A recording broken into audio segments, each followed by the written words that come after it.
Welcome to Equity in Every Drop, a podcast from Waterkeeper Alliance, where we host conversations examining the relationship between water, climate change, and environmental justice. So whether you're a seasoned environmental advocate or just dipping your toes into these issues, we hope you will join us as we amplify our mission to protect everyone's right to clean water. Let's jump right in. Welcome back to Equity in Every Drop. Today, we are discussing nuclear power, specifically the former Indian Point plant in upstate New York, the threats it posed, and the advocates who fought for years to close this ticking time bomb. Joining us today are Victoria Leung, staff attorney for Hudson Riverkeeper, and Richard Webster, former legal director and current outside counsel for Hudson Riverkeeper. Thank you both so much for being with us today. Great. Thanks for having us. Thank you. Absolutely. This is so great to meet both of you. So this is going to color a lot of this conversation. I grew up in the area, only became aware of Indian Point and the threat it posed to me as someone who lived within 100 miles of it and have lived in the area for the last 15 years. So this is an episode that's a little bit closer to home for me, broadcasting here in Lower Manhattan. So let's start with the beginning. How and when did Indian Point nuclear power plant operate? So I don't remember the exact date that it opened, but it was around, I remember at the time of relicensing, that went beyond the 40 years. So it must be around maybe 55 years ago that it opened. Certainly it was designed, there was a plant on the site. So Indian Point 1 opened before that. It was determined to be unsafe, and so it rapidly closed. And then Indian Points 2 and 3 were built, and one was operated by Con Ed, and the other was operated, I think, by NIPA. And then eventually they were acquired by Entergy. That's pretty scary. So there was a first one that was built that was quickly determined to be unsafe 50 years ago. Yeah, I think around maybe 45 years ago, yeah. And there were some interesting questions about why did they build it so close to New York City? Obviously, because they knew that it was close to New York City even when they built it. And one of the thoughts, it was a backwards logic that if they build it close to New York City, then it must be safe. Sorry, that doesn't really work for me. As someone who lives in New York City, that doesn't really assuage any of my fears, but okay. How quickly did the opposition to this plant begin? Because what seems like when I picked up the story, and clearly I wasn't as involved in this, but it seems like it was on its way out. Did the opposition begin right away? As far as I know, Riverkeeper's opposition started, I think, around 20 years into operation. I'm not sure exactly. But I know that we became concerned about the open cycle cooling system, which takes billions of gallons of water in and billions of gallons of water out. And when it's pulling that water in, it pulls in fish, larvae, and other organisms. They then basically get cooked as they go through the system, and then they discharge out the other side. So the initial concern from Riverkeeper's perspective was the effect on the river. And then, Victoria, you want to chime in on some of the other issues that then popped up over the years? More issues then got added to the overall pot, making our concerns ever greater. Yeah. I think some of the main safety concerns that popped up over the years are there is a high-pressure gas pipeline that runs and crosses edges of the site boundary. And both Riverkeeper and community members have raised safety concerns about that gas pipeline running so close to a power plant so that if there was a catastrophe at one or the other, it would magnify the issue. They would build upon each other. In addition, there has been leaks at the site, leaks from the spent fuel pool with water that contains radioactive contamination, and that's actually still under the site, slowly migrating into the Hudson River. Nothing's really been done about that. That's just sitting and just seeping out. There's been also safety concerns that have been brought up over the years. I believe they stopped operation for a little bit during the time that they were looking at relicensing because of various safety concerns.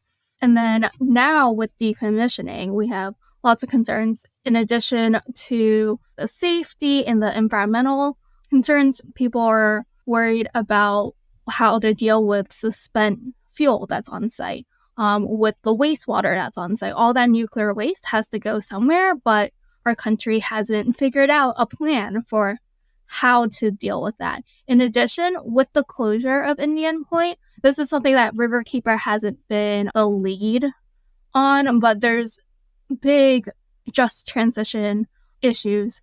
Indian Point, whether we like it or not, was a huge economic driver of the area, huge employer for those towns. And now that's closed, the local communities have to grapple with transitioning their economic base and making sure that they have strong, stable funding for their schools, for all the services that they provide to the community. And then we were talking about 9/11 and the impact of 9/11. And I think that made everybody realize that terrorists are looking for innovative ways to create havoc. And although the domes, where the reactors inside these pressure domes, those are quite well protected from airborne attack, the spent fuel pools, where the fuel used to be, actually are not well protected at all. I'm happy to say the fuel is now out of those spent fuel pools, but during operation, those spent fuel pools were very densely packed with a very large inventory of very deadly radionuclides. And an attack on the spent fuel pool could have resulted in a catastrophic fire. And after 9/11, people started to realize that this sort of airborne attack had not been taken into account by the industry or the regulator. And what were we going to do about it? Yeah, just to throw my own personal experience into this, I grew up in the suburbs of here, north of the city, just like the old power plant. And I was in my last year of college on September 11th. And I remember immediately it becoming a storyline locally, that saying, oh, there was this other huge target, really. Did that speed up the efforts to decommission it? Because it seems like the opposition was very well established at that point. I think I should emphasize that this wasn't an effort by Riverkeeper alone to close this plant, right? There were a lot of different groups we were working with, and different groups had different primary concerns. And basically what happened was that we gradually, it was sort of like a snowball. It picked up momentum over time, picked up the amount of people over time. Riverkeeper was in the lead from the opposition side on the relicensing proceeding, which was before the NRC, and also on the permit proceeding about what's called the Speedies permit, the permit that allows them to discharge the cooling water. And so Riverkeeper was pushing very hard in those areas. But we also had lots of other groups pushing in the political sphere as well, and on the press sphere. All of these concerns came together. And I think definitely 9/11 was a big concern for people in the area.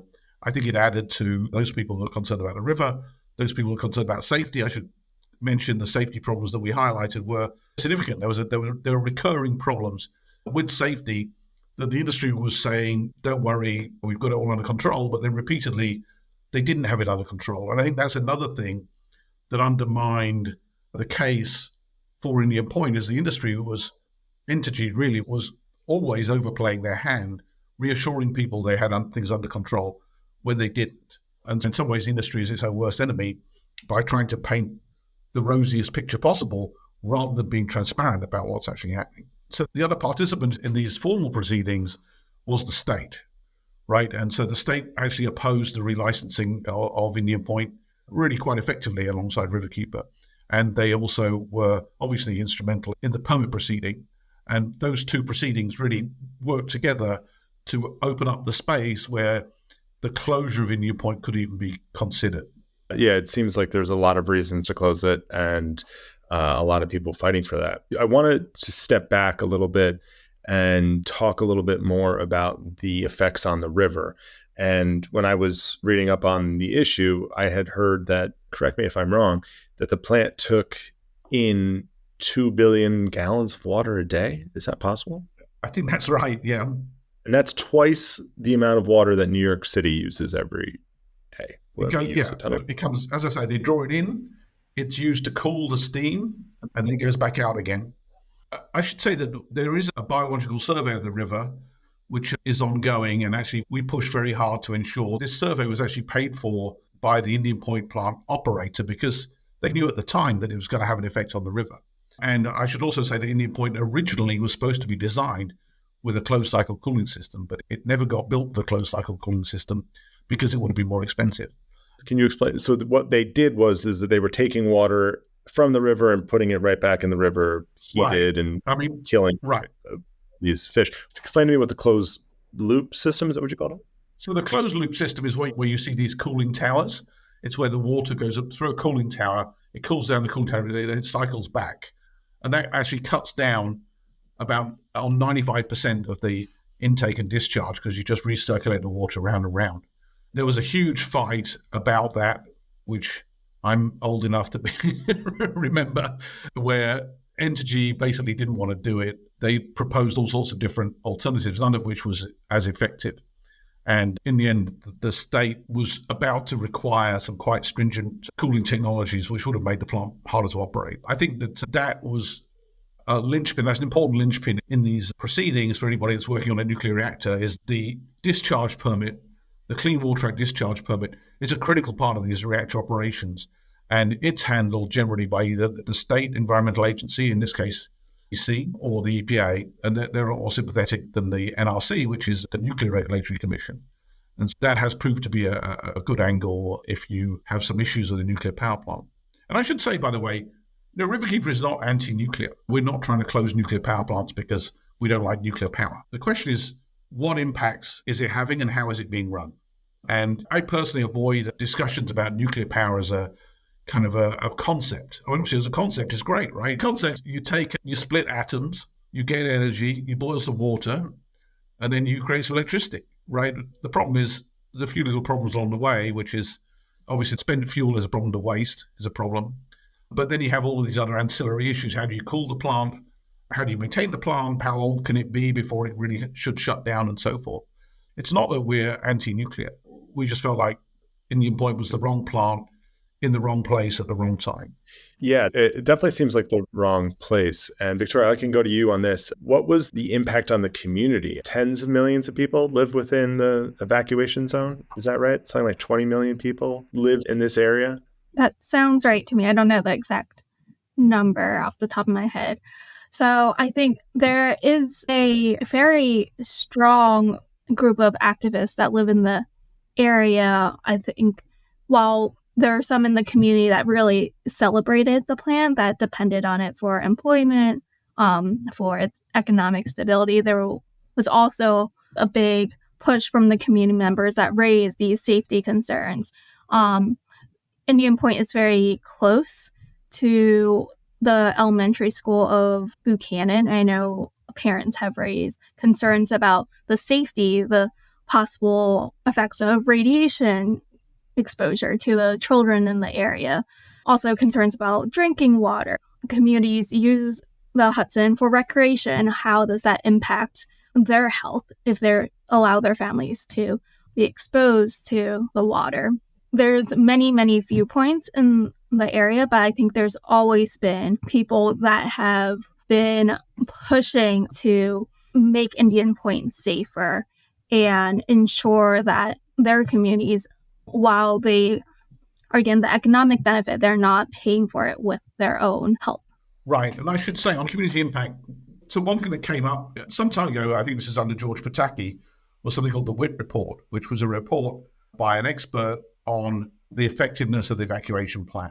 And basically it found that the evacuation plan for Indian Point would be ineffective. And it's not that surprising because you're right up against the river, and so you only have one way to go. And very hard to get that number of people out from that area fast enough. Because most of the roads run, as you probably know, north-south. You really want to go east-west, and there's not a lot of road capacity. And, of course, the other problem was that I was involved in doing something in the formal proceeding on this, which is that the provisions for people that don't own cars were very poor. Basically, you had to go to a bus stop that literally said evacuation bus stop, right? And then while everybody else was told, go inside and shelter inside, if you don't have a car, you have to go and stand in the open at this bus stop. And then there is, of course, a large prison within 10 miles. And basically, there was no plan to evacuate the prison. And we showed that the prisoners ready to be evacuated would be a very slow process because they had to shackle them and all this kind of stuff. Basically, those prisoners didn't have a plan. And overall, the evacuation plan was at best, I think, an exercise in hope rather than an exercise in actual evacuation. And so that caused a lot of concern at the time, and I think they never really could fix it. And one more piece on the evacuation plan, because there's also the pipeline in the area, there's actually conflicting actions that you should take in the case of a pipeline emergency versus a nuclear emergency. And the community members have raised a lot of concern about being properly informed about what to do. Do they stay inside? Do they try to leave the area? With the movement of the spent fuel from the spent fuel pools to the dry cask storage, they've actually gotten rid of those evacuation protocols, but I know there are still concerns from community members that believe there needs to be more emergency planning in place. Even though the risk is highly reduced, that does not mean there is no risk with the spent fuel on the site. And if you see me shaking my head, I'm not disagreeing with anything either of you are saying. I'm just shocked, flabbergasted, and scared. So I keep coming back to the ticking time bomb. This just felt such a dangerous thing to have so close to the biggest, most densely populated area in the country and one of the most densely populated areas in the world. And New York City would have been affected by this. I saw some things that it was a 25-mile radius or a 50-mile radius, but with 50 miles, New York City, 90% of the city is in that. So that's pretty terrifying. Yeah. So generally, the NRC evacuation zone, I think, was 25 miles. But when the spent fuel pool, that was based on a reactor accident, right? Whereas the spent fuel pool accidents can go a lot further. And during Fukushima, the NRC actually put out a 50-mile evacuation for US citizens. So the 50-mile radius is not inconceivable, although unlikely. But I think overall, you're putting a lot of faith in your systems by siting it so close to a very large city and within a very dense population zone. That's what I really can't get away from. It's not like New York City sprung up overnight. I mean, it sprung up over the 19th century, but how this is not a question for either of you. I'm just shocked by how this decision was made. Whatever it was, but maybe this is a place to ask this question, because I'll admit I was surprised to hear that you're not against nuclear energy in the abstract. What are safe conditions for nuclear power? What is an ideal situation for that? I could probably guess based on some of the things you've said, but let me know. I don't think we really know. If you show us a plant, we can evaluate it, right? First of all, the idea, climate change is always a huge issue, right? And we need to figure out ways of generating power with very low carbon emissions. And no doubt nuclear power achieves that, but there are other technologies that achieve that too. And so basically the idea is to select some combination of the lowest cost and the lowest impact technology. And at the moment, it's a moot point for nuclear power because every nuclear power plant that's been built in the US recently has gone massively over budget and massively over time. So we know those aren't low cost and we know they aren't very fast. So at the moment, there isn't a piece of nuclear technology on the table that would beat wind and solar. But in the future, if it comes along, I think there are some people, and I respect these people, who believe that nuclear power is like just inherently a bad thing. And there are some people, of course, who think it's the greatest thing ever. I guess we're saying we're in the middle somewhere where if it's better than everything else, then sure. But show me a plant and let's look at it. Is it better to build a wind farm? Is it better to build a solar farm? Is it better to build a nuclear power plant? To add a note that Riverkeeper, we're really focused on environmental impacts to the Hudson River and the Hudson watershed. We aren't renewable energy experts. We aren't energy experts. We don't engage on energy policy except for where it is intersecting with our interests, when it's actually or proposed to impact the river. So that's really where our expertise is and where we get engaged.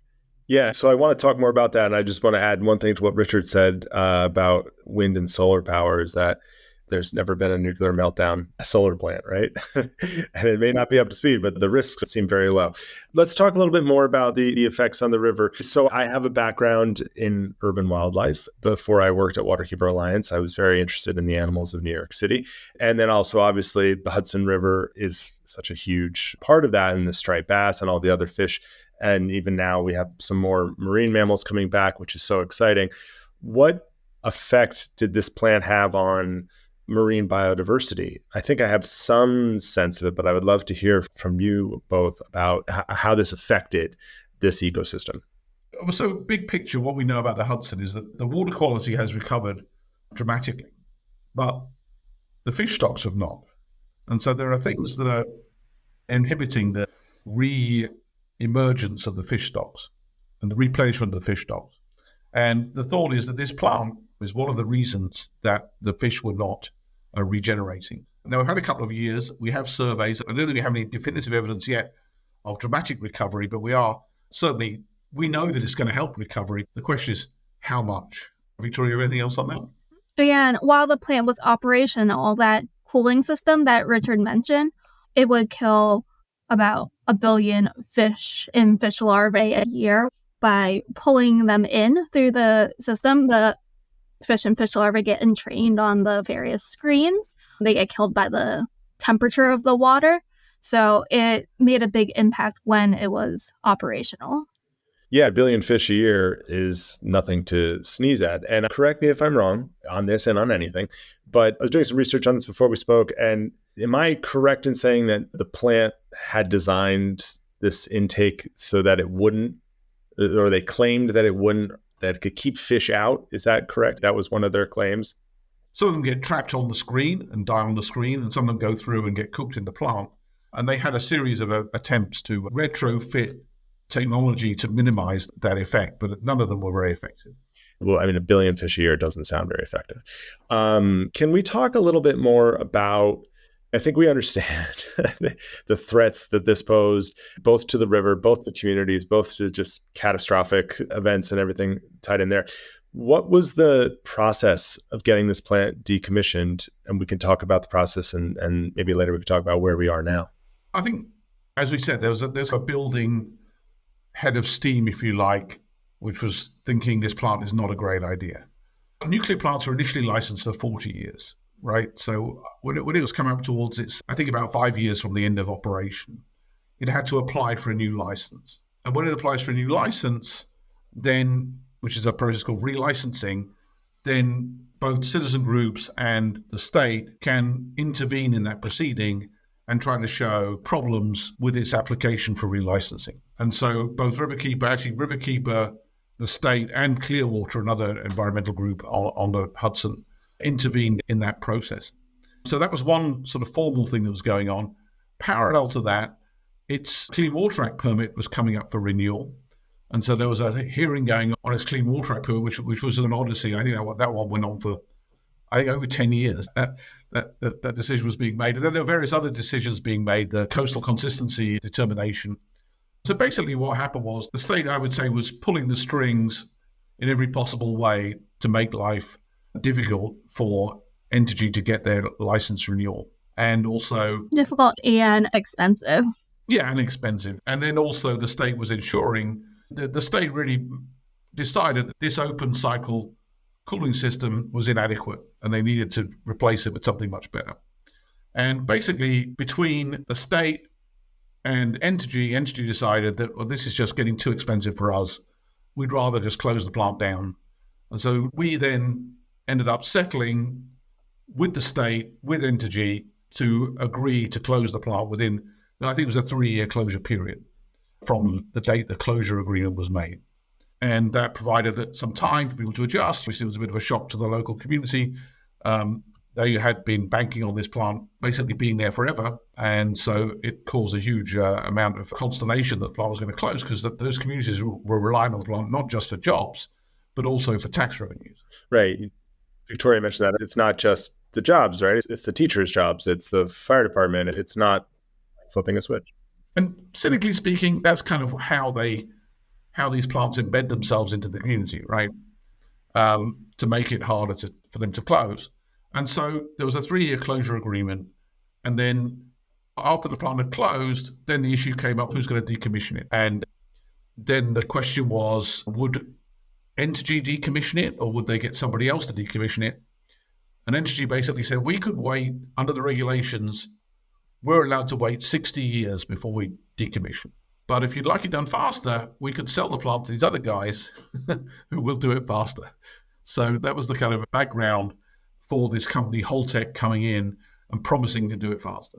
And there was also a lot of opposition to Holtec at the time. Riverkeeper was one of the voices. This company has a history of cutting corners, of lying, it has been convicted of bribery of government officials.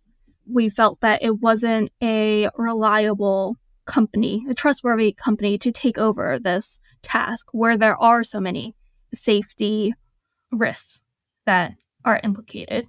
And that actually set the framework for our current decommissioning process and how community members and how Riverkeeper gets involved, because there was another round of negotiations on another round of legal challenges because both at the federal level and the state level needed to approve this license transfer to Holtec, the company that owns Indian Point.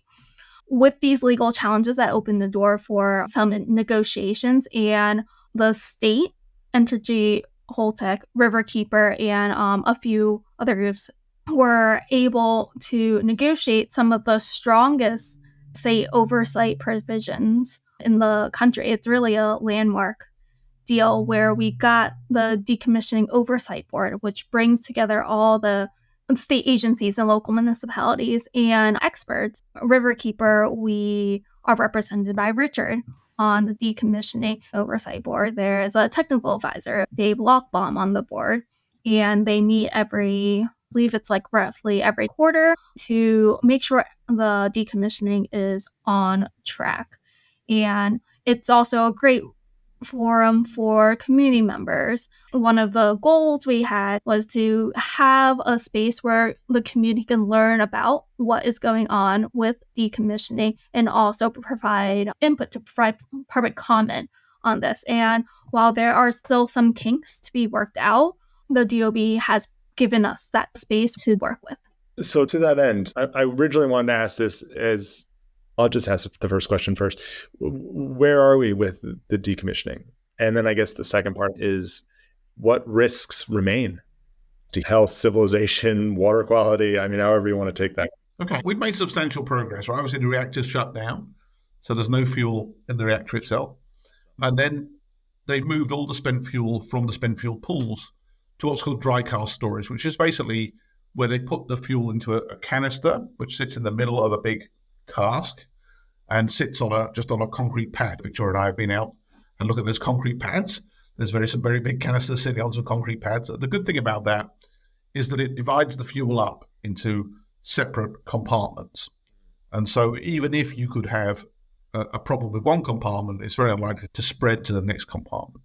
We still have some issues, by the way, with the potential for terrorist attack, but nothing is perfect, but we've got a long way down the track in terms of safety. It doesn't mean say we have to lower our guard, but it just means that if something goes wrong, it won't be as bad as it would have been in the past. As it had been, right. Now, but there's a lot left to do, right? So one of the issues is the groundwater, as Victoria was saying, that this fuel has leaked out of the spent fuel pools, and that water contained cobalt, strontium, other heavy radionuclides, which can be absorbed into the body. So we have to make sure those substances don't get to people. And we'd also like to make sure that they don't get into the Hudson River. And so that's one of the things we're working on. Then there's the question of radioactive water. In the past, the plant, when it produced radioactive water, just basically treated it, but then for the heavy radionuclides, but then dumped it into the river. There's been a bill passed and signed, which outlaws that practice. But there are these federal laws which say states have very little ability to regulate nuclear plants and even decommissioning nuclear plants. And basically, the decommissioning entity, Holtec, is suing New York State, trying to suggest that law is preempted by federal law. Now, obviously, we disagree with that position, but unfortunately, we are in a position where the federal law is not favorable to the state. The state has to work at it to regulate nuclear facilities.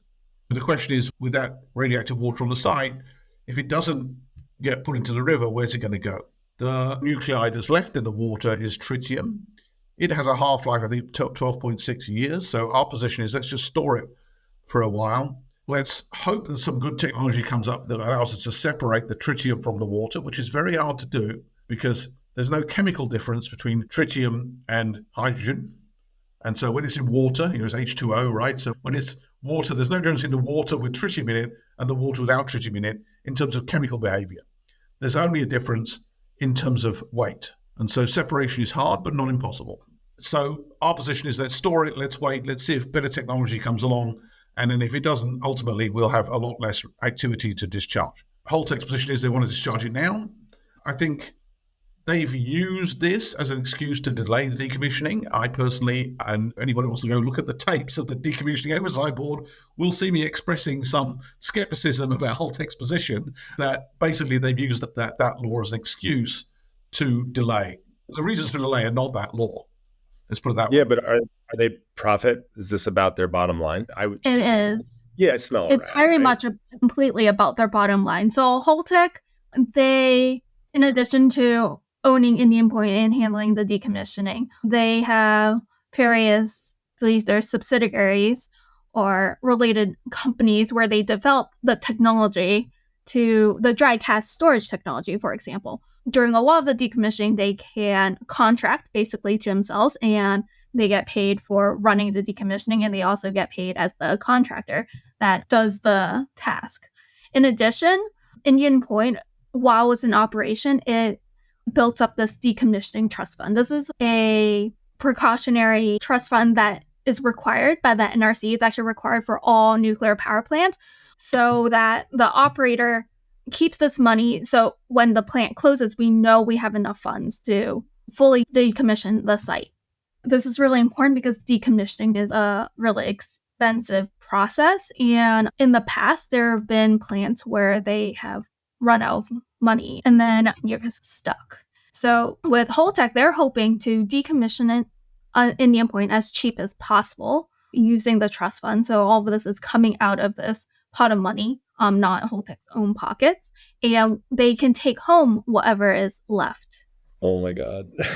By the way, we're not talking about small sums of money here. I think we started at $2.6 billion. Yeah.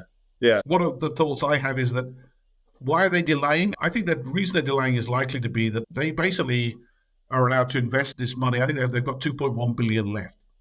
They're allowed to invest this money and see if it can grow faster than the cost of decommissioning. Okay, this is crazy. And this is, and again, I'm not an expert on this at all, so definitely correct me, but a lot of this waste and a lot of these materials are going to be a problem for 100,000, 200,000 years, right? This is something that has to be done right. And this is not going away anytime soon. Well, right. You're talking about the spent fuel. Yeah, sure. Yeah, that remains radioactive for hundreds of thousands of years. And we've been supposedly coming up with a solution for this for basically ever since the nuclear reactor was invented. We've been about to invent some technology to deal with the spent fuel, but we haven't yet. Now, that was in 1941, I think, or 42. We've spent quite a while not solving the problem. We're going to spend a long time not solving the problem into the future. And that what it means is effectively that the reactor communities become the place where the waste sits. And it sits basically on the spent fuel pad at the moment. And it probably sit there I'm certainly not going to be alive to watch it move out off the spent fuel pad. I can say that. Yeah. And one of the problems is that the system to check for corrosion of the canisters that the spent fuel is in is totally inadequate. They basically assume no corrosion for 20 years. And then they assume we're going to take the oldest cask, we're going to monitor it once every 5 years. And if it's showing no problems, then the other casks don't have a problem either. I just want to emphasize this. This is a single cask that's on the pad, and that's the only one they look at once every 5 years. You would think that with this kind of thread that you would check them all. This is not like baking muffins and you're like, I'll just put a toothpick in one. Like, I bet they're right. Wow. Yeah. It's for those out there who are thinking about challenging nuclear power plants, it's a challenging business because the regulator is extremely friendly to the industry and they really allow the industry to get away with the minimum possible. And the way we managed to make some progress on these issues, despite the fact that the federal government is basically designed to give the industry everything it wants, is by going through the state. And we were able to get the state to exert maximum jurisdiction. And through that process, we got some of the things we wanted. We didn't get everything we wanted, but we got some of the things that we wanted. And it sounds like, too, this is so obvious in the larger Waterkeeper movement, but I just think to anybody listening out there, you want to protest a dirty nuclear power plant or something, the timing is really important too. And I hear this just from other water keepers across the world, or especially around the country rather, is when the permits come up, right? And that's the time to strike. It really Absolutely feels, just from the outside looking in, it does seem like a huge success with that is still a real problem. But it also feels like a blueprint for other sites, this roadmap for how to do it. Yeah, actually, I should say that working for other groups in New Jersey, we also did a similar approach on another reactor called Oyster Creek, where we challenged the Clean Water Act permit at the same time as the license renewal, and that one also ended up closing. I think that because the Clean Water Act permit is normally in the state domain, that's the one to really pay attention to. And then what I found is that the relicensing proceeding, it generally gives you a lot of useful information. Because nuclear reactors, if you're in a community around a nuclear reactor, they're opaque. It's hard to find out what's going on. And there aren't many good tools to really both find out what's going on and then affect what's going on. I've even had US senators write to the NRC saying what's going on, and they basically are told none of your business. That's such an interesting posture to take with the nuclear power plant in your backyard. So this has been really such a fascinating conversation. And just again, as a resident of the blast zone or whatever, of the impact zone, I thank you just personally. But Victoria, just tell me again, like, where are we now? Where are we with this process? We hit a big milestone in the past year where all the spent fuel has been transferred out of the spent fuel pools into those dry cask storage. This greatly reduced risk, as we mentioned before. Up until recently, Holtec had actually been making good progress on the decommissioning. They had been able to take down some of the buildings on the site with some problems. They didn't have the proper dust controls, and that was raised and hopefully remedied for going forward. But they had been making good progress. Recently, with the challenges to the disposal of wastewater that we've mentioned, that tritiated water, and also, I think, economic factors, the high inflation at the moment, Holtec has announced that it plans 8-year delay in decommissioning. Richard said it's speculation. It's possible that they want to invest that money longer while interest rates are high and cost of decommissioning is low, so that they can come out of this whole process with more dollars in their pocket. That's something that we're pushing really hard against. We want them to keep up the speed. We want them to really move forward with the groundwater.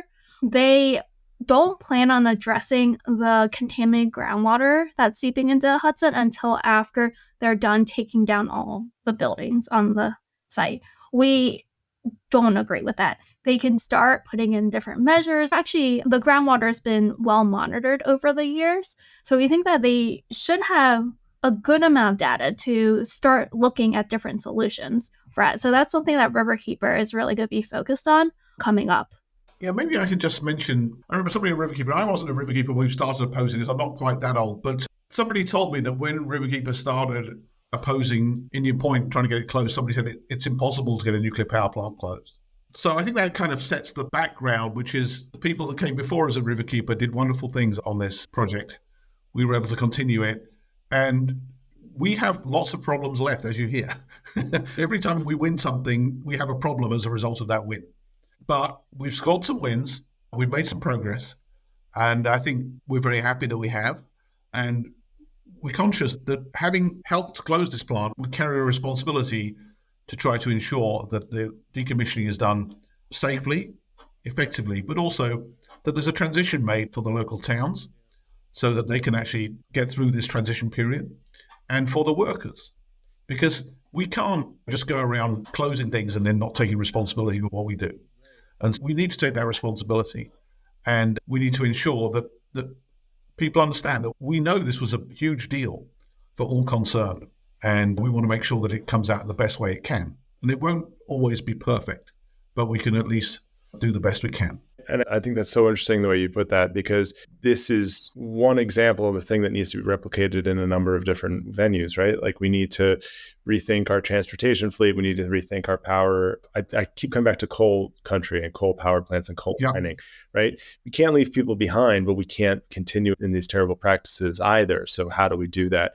And I also just want to say, you touched on something here about how when this process began, the chorus was saying this is impossible. And you recognize that there are still so many problems inherent with this that are going to continue to exist past our lifetimes. But I think it's really important to recognize these victories and recognize when the impossible actually becomes possible, because I think that's really important as we face a myriad of other challenges. And yeah, it's personally, I find it very inspiring. So thank you again for your work on this. Good. Thank you. Thank you so much for being with us today. It's been terrifying, enlightening, and also very enjoyable to speak with both of you. Victoria, Richard, thank you so much for being here today. Thank you so much for having us. It was a pleasure. Thank you for joining us on this episode of the Waterkeeper Alliance podcast, Equity in Every Drop.